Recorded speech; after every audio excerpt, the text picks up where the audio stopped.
10 laps to go, and the gap has closed. It's now only half a second separating Kyle Larson and Ryan Blaney, as I have gotten back from my North Georgia vacation.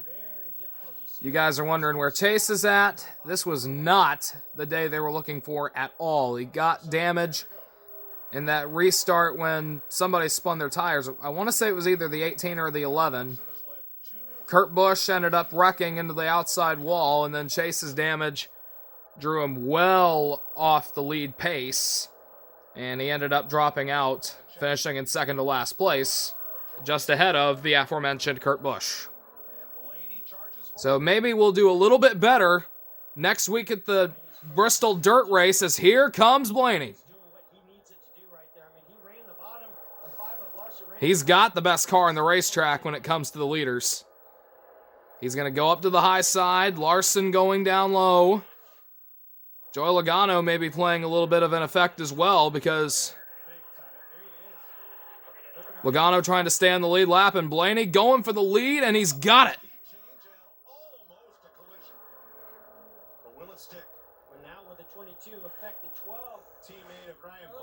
Whoa, Larson getting loose, and Blaney has completed the pass.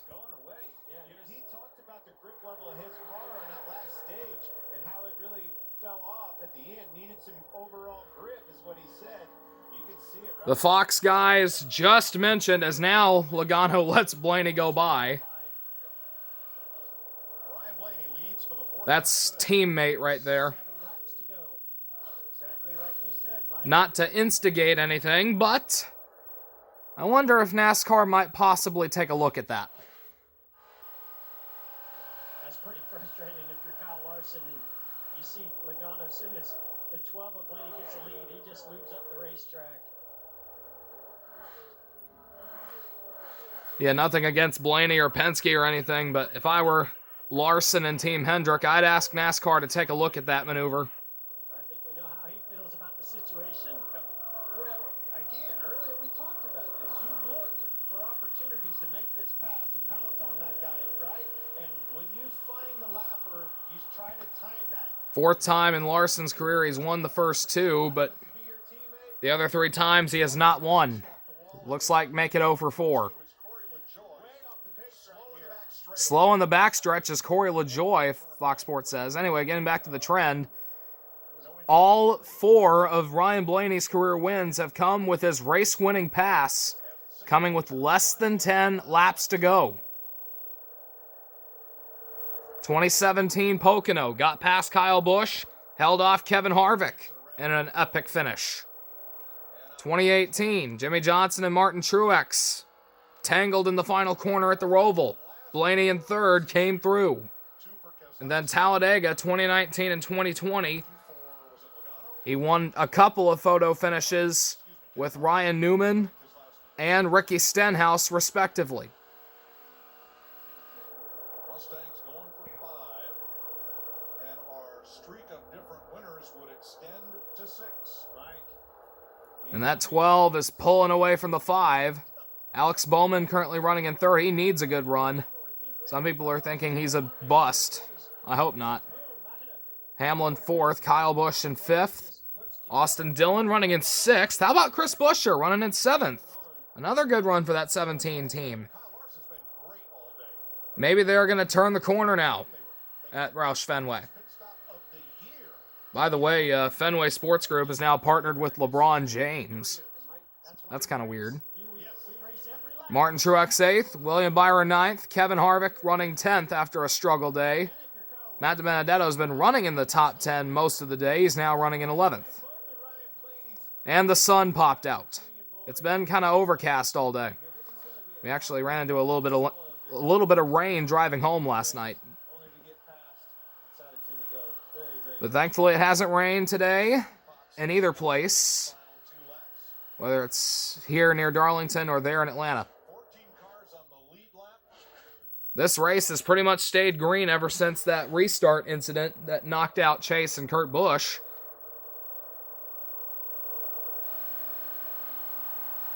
And not really a lot of action to speak of other than that late race pass by eventual race winner Ryan Blaney. as he's going to take the white flag. This is the final lap, sponsored by Credit One Bank. Third-generation star. Blaney hasn't really had a lot of success. He's won one race in each of the last 4 seasons, starting with 2017. Got knocked out of the first round this previous year, looking for a breakout year. And a win in race number 6 would really help things for that team. Did not see this coming. Career win number 5 for Ryan Blaney comes in the Peach State. Ryan Blaney wins the Folds of Honor QuikTrip 500 in a shocker after Kyle Larson dominates the day but finishes second. Nice win there for crew chief Todd Gordon also. Yeah, if I were Larson, I would ask NASCAR to take a look at Joey Logano's Mike, you said it. moves on the last couple of laps.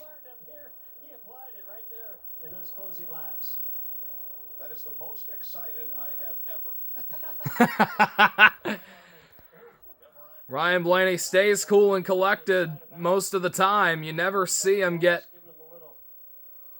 overexcited about anything, as there's Bubba Wallace. Top 5.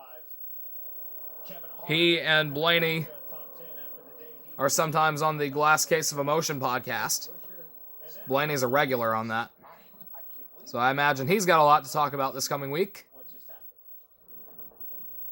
Did not see that whatsoever. And talking about Blaney not usually getting overexcited, he keeps the car clean as well every time he wins. He doesn't burn it down. And that earns a lot of respect from me. Hey, I think his nickname is, his dad's name is Bullet, right? Buckeye Bullet. Yeah. But we've seen He'll drive up to the start-finish line, Kevin Harvick led 2 stop in front of the fans here in Atlanta. Penske again with Brad Keselowski. Went to victory. Looks like he's Dominate here, but they pay the money on the taking a Polish victory lap. Take for Ford. Big opportunity for them. 5 in a row here. Yep. Paying tribute to the late Alan Kulwicki, who also clinched his 1992 championship in Atlanta. Spread among 9 A lot of Chase Elliott fans there today. winning pass. Kind of disappointed at Chase's performance in this homecoming, but you'll have clunkers like this. Let's just hope it doesn't start up a big-time championship hangover. Here's the race-winning move that Blaney put on Larson. No, I think the damage has been done. I mean, his tires are used up. He was along for the ride. And just like he said, he didn't want to see that 22. And from the couch, you would think, man, he's a long ways away from him. That little bit of arrow off of that car is going to make you tight. When you're struggling with grip, Comes around the other way now. Now he'll stop at the start-finish line. He'll get out, receive the checkered flag, receive an interview from the Fox Sports guys as Larson is now out of his car. And as they mentioned earlier, 6 races into the season, 6 different winners. At this rate, we are going to have 36 and 36. We just got to find some more full-time drivers. keep them leaning on one end or the other. He led 25 laps today, including the last one.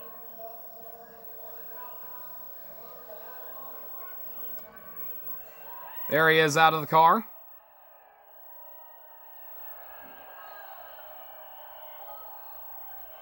Always has a flair for the dramatics late in the race. All 5 of his career wins, the race-winning pass has come with less than 10 to go. That proves good for finish reactors like me. That gives me something good to react to. As now he's gonna... Look at this. Every time Ryan Blaney wins a race, he likes to give the checkered flag to a lucky fan. All of a sudden, your car came to life. You guys worked on this car all day long. At the end of the race, it was the best car. Yeah, you know, we had a great long run car all day. It took us a little bit to get going, and I was pretty free all day.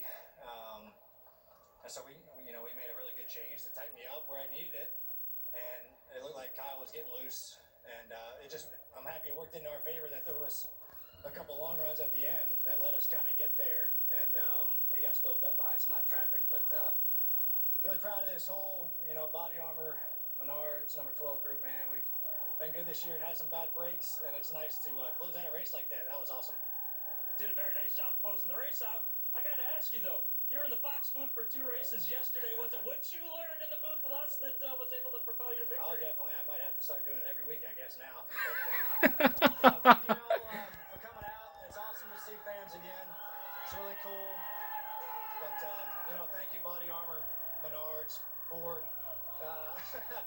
Dex Imaging, Advanced Auto Parts for what they do. We couldn't do it without them. And That was Bubba Wallace.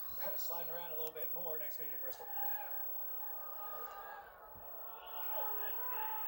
Yeah, look out, Fox Sports. You might have a new Xfinity Series analyst, as now they're going to interview Larson here. Just like 268 laps. What a performance today, Kyle. But how would you describe where your car went that last run when Blaney was closing? Yeah, I don't know. I think he just got a lot better there that last stage, and it kind of changed up my flow of the race a little bit. I could get out to such a big lead, and then I could take care of my stuff and run the book.